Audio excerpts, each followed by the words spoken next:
Oi, gente, hoje a gente está começando, Doutora Ju Responde. A primeira sorteada foi a Carol.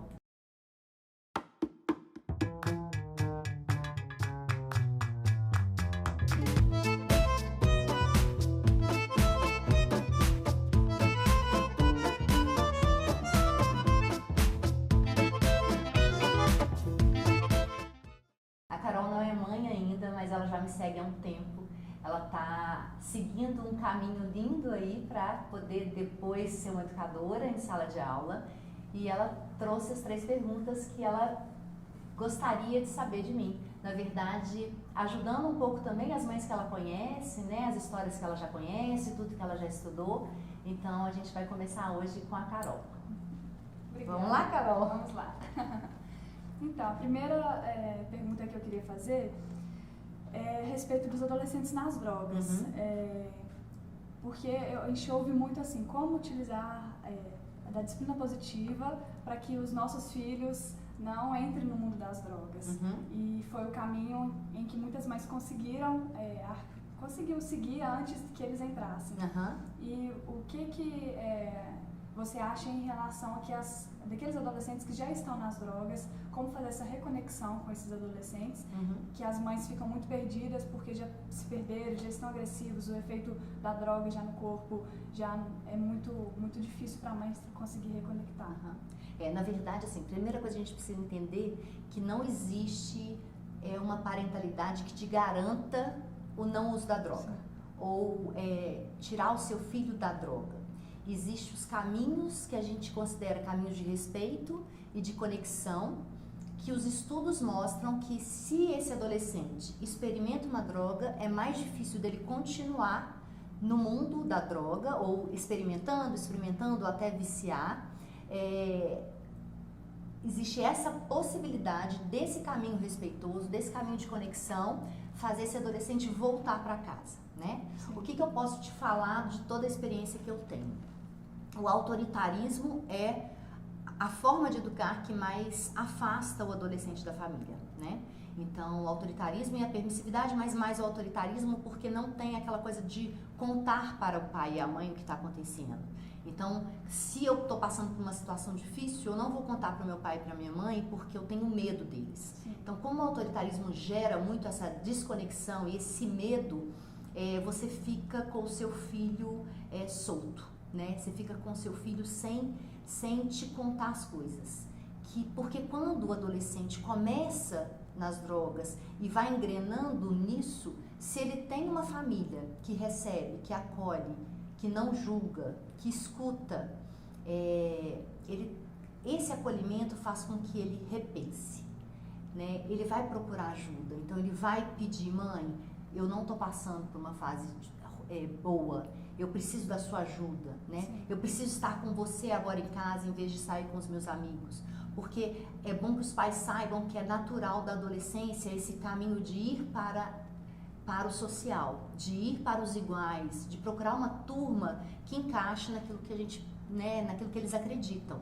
E essa ida para essa turma nessa ida pode acontecer algumas coisas que são normais da adolescência. Então, às vezes experimenta a bebida, ou começa a beber, ou experimenta uma droga e começa a usar aquela droga para se sentir pertencente. Então, é aquela sensação de que sempre preciso estar encaixado no meu meio. Eu sempre preciso me sentir amado em algum lugar. Então, eu vou usar porque todo mundo usa. E esse adolescente, quando tem uma família que respeita, que escuta, que acolhe, ele vai voltar para essa família, ficar um tempo lá na família e escolher um outro grupo que se encaixe mais, né? Eu tenho muitos adolescentes que chegam para mim no consultório com a dificuldade de sair de casa porque eles sabem que os amigos estão bebendo muito, usando droga, né, e outras coisas. Então, e eu falo muito com esses adolescentes: fica em casa com seu pai e com sua mãe e ache um grupo que você vai se encaixar, né? Ache um grupo que você vai se sentir pertencente, que vai se sentir adequado, né? Porque assim, eles têm muito medo de sair e não ser adequado em nenhum grupo, né? Então, principal é isso, assim, a conexão é o principal para manter o filho longe da droga. A conexão, a gente sabe que a desconexão é que essa coisa de não se sentir amado, não se sentir pertencente, é que leva a pessoa a querer prazeres rápidos, né? Então ela vai querer, ela tem mais impulso para isso, ela tem menos vontade de não estar nesse meio, né? Sim. Então, e também existe a vulnerabilidade de cada pessoa. Então tem pessoas que têm tendência a se viciarem, né? Então foge o controle, né? Foge do pai e da mãe. Então a culpa não é sempre do pai e da mãe.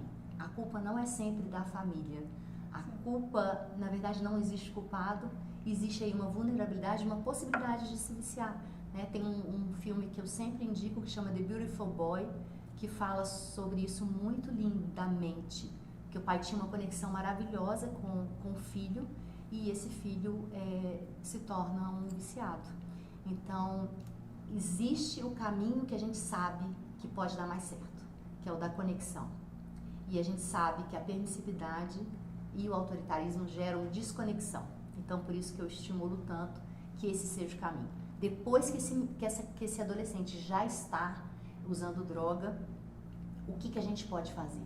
Acolher, aceitar, trazer para casa, tentar mostrar outros amigos, tentar mostrar um outro meio para poder conseguir resgatar esse adolescente e mostrar que ele é amado do jeito que ele é e quando ele quiser ajuda, você está ali para poder ajudar.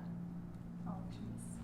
A segunda pergunta é a respeito dos pais separados e principalmente daquele pai ou daquela mãe que tem uma distância física da criança, então que mora em outro estado. Como a gente consegue lidar aplicando também a parentalidade positiva para que esse relacionamento tenha conexão, porque a gente sabe que hoje, dentro de casa, quando a gente utiliza muito do celular, que a gente está o tempo todo, a gente gera essa desconexão. Uhum. Mas eu acredito que com essa distância, a gente tem que usar esse meio do celular, das redes sociais, para conseguir gerar uma conexão, mas claro, estar também presente sempre que puder, fisicamente. Uhum.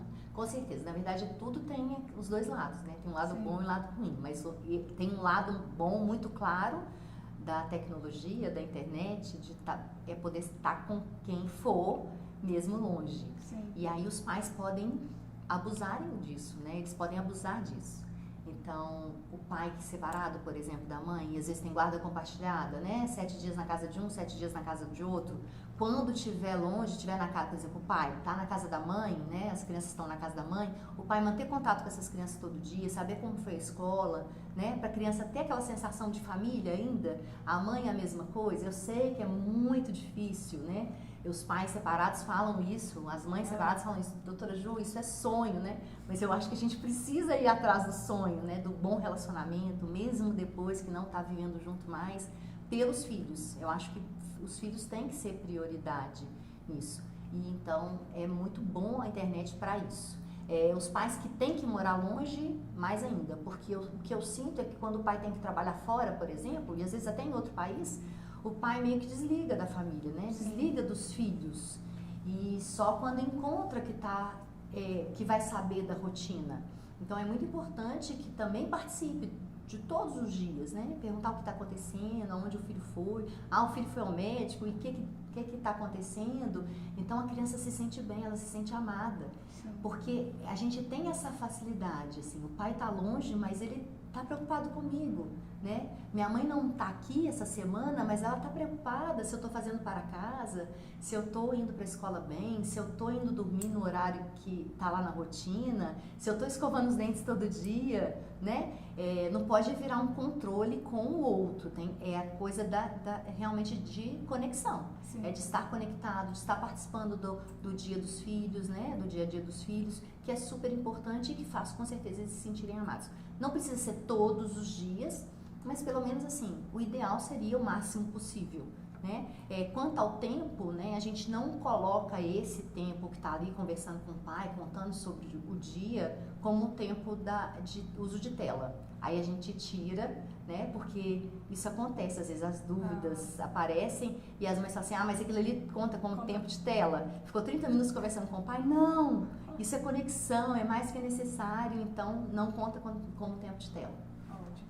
E se a gente for em um caso mais específico, assim, em que o pai ele tenta essa conexão, mas a desconexão entre o pai e a mãe está gigantesca e parece dar choque, né? Então, acho que entra em um outro meio, que a disciplina positiva, ela pode sim ajudar em talvez criar uma conexão, porque os pais separados, a gente sabe que é o que você falou, muitas mães falam, nossa, mas é muito difícil, principalmente quando há essa desconexão em que os pais não se batem, né? Eles têm esse imã que eu não consigo porque tem muitas dores, a mãe às vezes sofreu muito, ou vice-versa.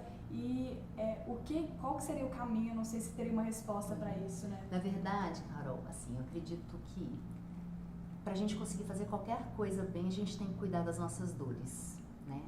Então, uma mãe, para exercer o papel de uma boa mãe, ela tem que cuidar das dores dela, né? As dores da criança interior dela. E o relacionamento é puramente isso, né? Porque senão você vai estar sempre armado contra o outro. E quando separa, mais ainda, porque as coisas ficaram ali, às vezes, mal resolvidas, e só que a gente precisa pensar que a gente tem seres humanos em formação. E as pessoas pouco entendem isso, mas eu acho que a gente está no caminho, né? Dessa cura de dores, dessa cura de coisas malditas, né? Que não foram faladas e que ficam no ar. Então, o caminho é curar as dores, né? Seja você sozinho, na verdade, porque eu acho que a gente também inspira muitas pessoas. Quando você começa a olhar para dentro, quando você começa a se cuidar, o outro se sente cuidado. E eu acho muito importante falar, eu agora que estou no caminho da comunicação não violenta, falar das necessidades. Então, eu tenho uma necessidade ali por trás, e é por isso que eu te agrido, e esse é o meu pedido para você. Então, quando esses pais separados conseguem falar, olha, minha necessidade é essa, então eu te peço isso. Vou tentar dar um exemplo. Eu tenho uma necessidade de liberdade, depois que a gente separou, e você me sufoca, então eu queria te pedir, você me sufoca não, você quer me controlar de alguma forma, eu me sinto sendo controlado por você, e não tem nada a ver com a pessoa que quer controlar, tem a ver com você que está se sentindo controlado. E eu queria muito que você ligasse para as meninas, quando elas estiverem aqui em casa, nesse horário. Que é um horário, por exemplo, que eu estou fazendo a janta para elas, né? Então, para eu me sentir livre, para eu continuar me sentindo bem, eu prefiro que você ligue para elas nesse horário. Entendeu? Sim. É difícil, Perfeito. mas é possível, Sim. né? Porque a gente precisa, pelos filhos.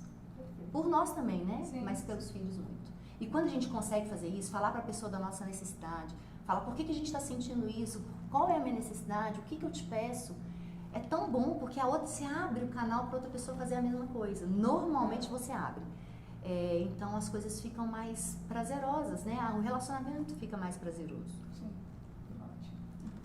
Então, a terceira pergunta é para entender um pouco mais, apesar de te acompanhar há muito tempo, eu venho sempre tentando ao máximo pegar todo esse conteúdo que é transmitido com muito amor e eu sinto muito isso. Qual que foi o seu caminho dentro da disciplina positiva? Porque eu vejo muitas pessoas assim, eu gosto, eu quero, às vezes até pessoas que querem se tornar educadores parentais, ou pessoas que, mães em casa, por onde eu começo? Eu acho que nessa questão mesmo de quem quer seguir carreira. Uhum. Por onde eu começo, onde eu estudo, qual que né? Não existe um passo a passo, mas qual foi o seu para talvez inspirar as outras pessoas? Na verdade, essa é uma das perguntas que eu mais recebo hoje em dia no direct, no WhatsApp. As pessoas querem saber o que eu fiz, né? Como eu comecei, tem jeito de eu fazer isso que você faz, porque você fala de uma forma tão empolgante, com tanto amor, com tanta paixão, que eu quero também ser isso, eu quero ser como você, assim, eu quero fazer o que você faz. E é muito legal, né? Pra mim é muito bom ouvir isso. Sim. Porque eu não encaro nunca como uma concorrência, eu encaro como, assim, a semente está espalhando, né? Então, é uma pergunta muito comum e às vezes eu tento explicar, falando dos cursos, dos livros, mas contando a minha trajetória na real, eu não fui buscar para ensinar para ninguém, eu fui buscar para mim. Então eu fui buscar para mudar a minha casa, porque eu sabia que não estava legal. Então eu fui primeiro estudar. Então eu fui pro Google e fui lá colocar educação respeitosa, educar sem gritar, educar sem punir. E achei um monte de coisa. Então nesse caminho eu fico até com medo de ser injusta com alguém, mas assim, foi muito lindo porque foram pessoas que foram aparecendo. Então teve a Elisama Santos, teve a Isa Minatel, teve a Fernanda Lee, teve a Beth Rodrigues, teve várias pessoas no processo. Deixa eu tentar não esquecer, assim. Mas eu fui vendo vídeos. A Magda foi uma etapa depois. Foi uma história linda porque eu virei educadora parental. E aí a Lívia, que é uma pessoa que está sempre comigo, meu caminho hoje tem 4 pessoas muito importantes, né? Sou eu, a Lívia, a Flavinha e a Thaís. A gente está numa mesma onda, assim, no mesmo estágio, né, de evolução aí nesse caminho. Então eu comecei estudando mesmo e vendo vídeo. Me apaixonei, me encantei. E eu queria o tempo todo engolir aquilo, queria ficar cheia daquilo, né? Porque eu fiquei tão maravilhada e o resultado foi aparecendo na minha casa muito rápido. Sim. Então eu mudei minha relação com os meus filhos, eu mudei minha relação com a minha pequena, né? Com os adolescentes, com a minha pequena, mudei a relação com as pessoas que eu convivia. Então, cada dia mais querendo estudar. Fiz um curso. Primeira coisa que eu fiz foi um curso online de disciplina positiva da Fernanda Lee, no site lá disciplinapositiva.com. Depois eu continuei estudando e fiz um Mundo em Cores com a Elisama Santos. Então, eu fiz um curso de disciplina positiva com a Elisama Santos no Mundo em Cores. Depois comecei a assistir muito o Thiago Queiroz, do Paizinho Vírgula. E depois eu fui realmente ser educadora parental. Eu já comecei a dar palestra, quando eu comecei a estudar essa forma de educar, eu já comecei a dar palestra e fui dando palestra em escola, fui dando palestra onde me chamavam, que as pessoas não conheciam isso. Eu fui uma das primeiras a falar sobre isso em Belo Horizonte. Então aí as pessoas começaram a empolgar e outras pessoas foram formando também.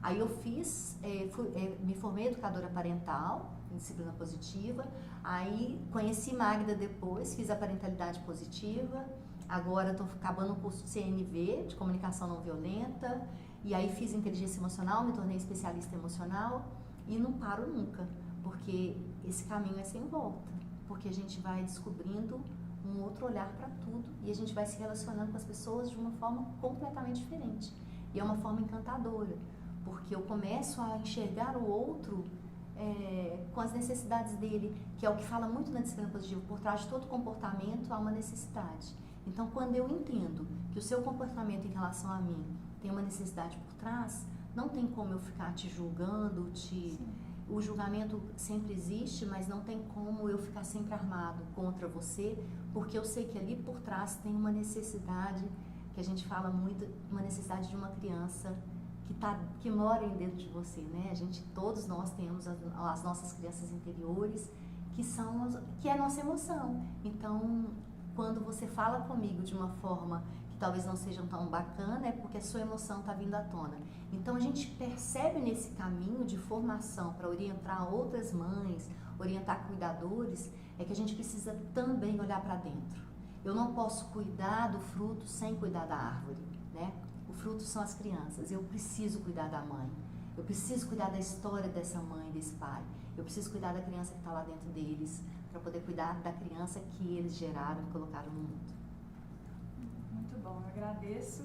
E não podia faltar a oportunidade de falar, que veio aqui em mente quando você começou a falar da criança interior, que eu estou contando os dias para já o mês que vem. Para o curso. Então vou falar também, gente. 26 de outubro, vai ser lindo em BH. Vai ser nosso primeiro workshop, primeira imersão. Carol já está inscrita, né, Carol? Vai ser lindo, vai ser maravilhoso. E vai ser eu, Thaís, do Pais Ajudam Pais, Thaís do Educação para a Paz, Flavinha do Pais Ajudam Pais, Lívia do 8 Horas. As nossas crianças interiores estão loucas para encontrar outras crianças e eu tenho certeza que vai ser lindo. Vai ser só o início de um trajeto. A gente tem uma programação de ano inteiro. O próximo vai ser em São Paulo em março. Muito bom, muito obrigada. Obrigada.